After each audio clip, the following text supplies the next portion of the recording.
عمران کے عزاداری کے سلسلے میں، ماتم حسین کے سلسلے میں مذہب کا خیز سوالات اور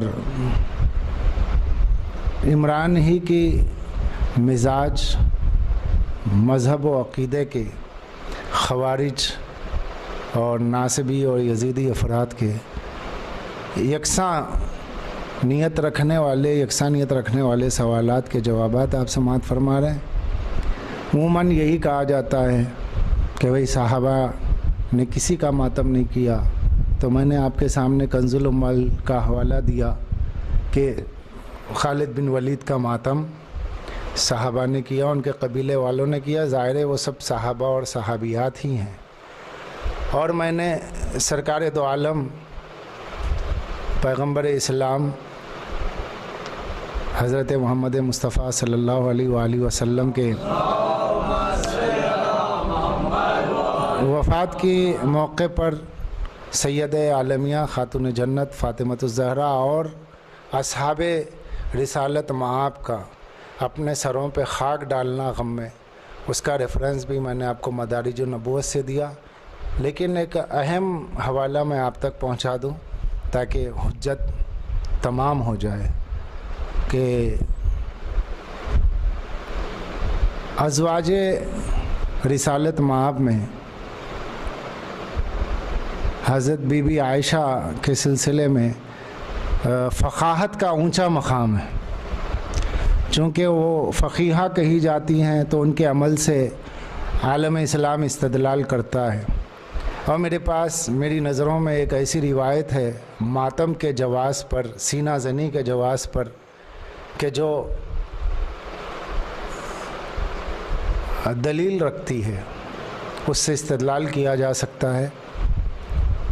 عمران جیسے مرد عامی افراد جو صرف دوسروں کے حوالے پڑھ سکتے ہیں اور خود حوالوں کی تحقیق نہیں کرتے، جن کو خود اپنا مذہب نہیں معلوم ہے، ان جیسے افراد کو بھی بتانے کے لیے یہ حوالہ کارآمد رہے گا، اور اس کے بہانے وہ تمام افراد جن تک یہ بات نہیں پہنچی تھی پہنچ جائے گی۔ میں آپ کو وہ روایت سنا دیتا ہوں کہ ام المومنین بی بی عائشہ نے ماتم کیا، سینہ زنی کی۔ اب آئیے آپ وہ روایت سنیے۔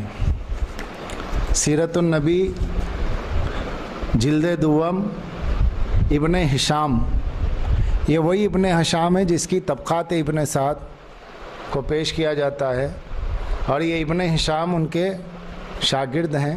سیرت النبی جو عالم اسلام میں یہ دوسری کتاب ہے سیرت النبی پہ، فرسٹ کتاب ہے محمد ابن اسحاق کی، سیکنڈ کتاب پورے عالم اسلام میں پوری دنیا میں سیرت النبی ہے۔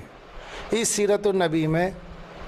سیرت النبی کے بعد جتنی کتابیں لکھی گئی سب کا ریفرنس یہ کتاب ہے، تو وہ ساری کتابیں جو آج تک لکھی جا رہی ہیں الرحیق المختوم وغیرہ، ان سب کتابوں کی جڑ سیرت ابن ہشام۔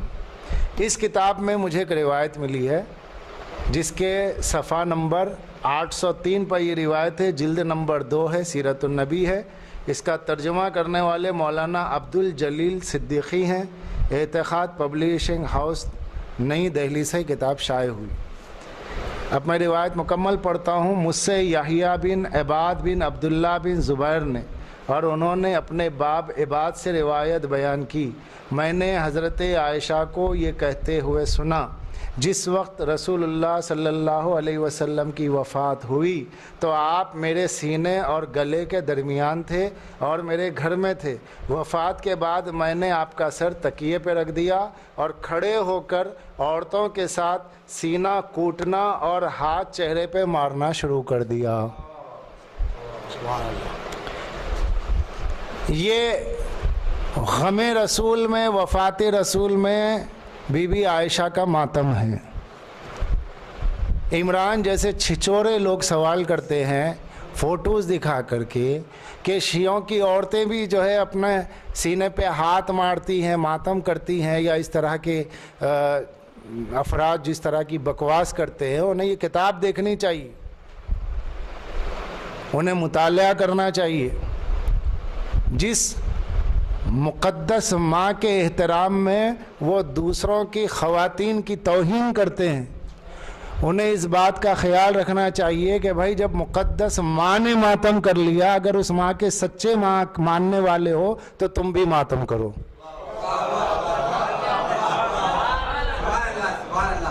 یہ روایت کس کی ہے؟ اب اس میں یہ کہنے کی ضرورت نہیں ہے کہ اس گھر کی ہے کہ اس گھر کی ہے، میں تو بتا رہا ہوں کتاب ترجمہ ہی مولانا عبدالجلیل صدیقی صاحب کا ہے، پوری اسناد کے ساتھ موجود ہے۔ تو یہ کتاب آپ کے سامنے ہے، جس کا نام سیرت النبی ہے، جلد دوم ہے، اور صفحہ اس کا 803 ہے، صفحہ نمبر 803، پوری روایت ہے وفات سے کچھ پہلے اس مضمون میں۔ تو آپ نے ابھی پڑھا کہ آپ جس ماں کی دہائی دے کر شیعوں کے خلاف لوگوں کو اکساتے ہیں کہ یہ ہماری ماں کو بدکارہ کہتے ہیں، بی بی عائشہ کو شیعہ بدکارہ کہتے ہیں، بجلیاں تم پہ گر جائیں، خدا تمہیں توفیق کی تم میں رمق نہیں ہے کہ جو میں توفیق مل سکے، جو شیعوں پہ اتنا بڑا بہتان باندھ رہے ہو کہ شیعہ بی بی عائشہ کو بدکارہ کہتے ہیں۔ کس کتاب میں ہماری لکھا ہے ذرا دکھا دو، کسی شیعہ کی ایک کتاب میں بتاؤ۔ ساری فضولیات اور بکواس کا ٹائم تمہارے پاس موجود رہتا ہے کہ تم جو ہے اس طرح کی گفتگو کر کے مسلمانوں کو شیعہ فرقے سے انتہائی متنفر کر دو کہ وہ ماں ہے، اس ماں کے خلاف کہتے ہیں قرآن جس کو ماں کہہ رہا ہے۔ ارے قرآن جس کو ماں کہہ رہا ہے تم کیا احترام کر رہے ہو؟ جب تک تم کسی شیعہ کتاب سے اگر تم نے ثابت نہیں کیا، مسٹر عمران اور اس کے سارے سننے والے اور اس کے جتنے حوالی موالی حامی ساتھی ہیں وہ سب یاد رکھیں، جب تک کسی شیعہ کتاب سے بی بی عائشہ کے بارے میں بدکارہ ہونے کا ثبوت نہیں دو گے، تب تک تم پر یہ جرم ثابت رہے گا کہ تم نے خود اپنی زبان سے بی بی عائشہ کو بدکارہ کہا ہے۔ جتنا مجمع عمران کا سننے والا اور جتنا مجمع عمران جیسے لوگوں کا سننے والا ہے، وہ ان کی ذمہ داری ہے وہ اس کے غریبہ پہ ہاتھ رکھ کے پوچھیں کس شیعہ کتاب میں ہے کہ عائشہ کو بدکارہ کہا گیا، اور جب نہیں کہا گیا تو پھر اس ملعون کا گلا پکڑنا چاہیے کہ تو ایک طرف ماں بھی کہتا ہے، مقدس ماں بھی کہتا ہے، اور اس ماں کی دہائی دے کر شیعوں کے خلاف اکساتا بھی ہے، اور اس کی ماں اپنی ماں کو بدکارہ کہنے والی قوم کا بائیکاٹ کرنے کی بات کرتا ہے، اور ثابت ہی نہیں کرتا کہ کس نے کہاں لکھا کہ بدکارہ تھی۔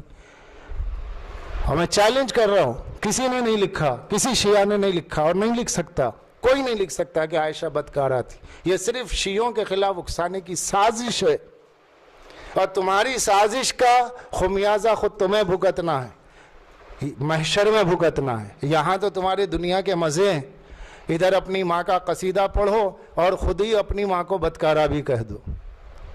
شیعوں کا یہ مزاج نہیں ہے۔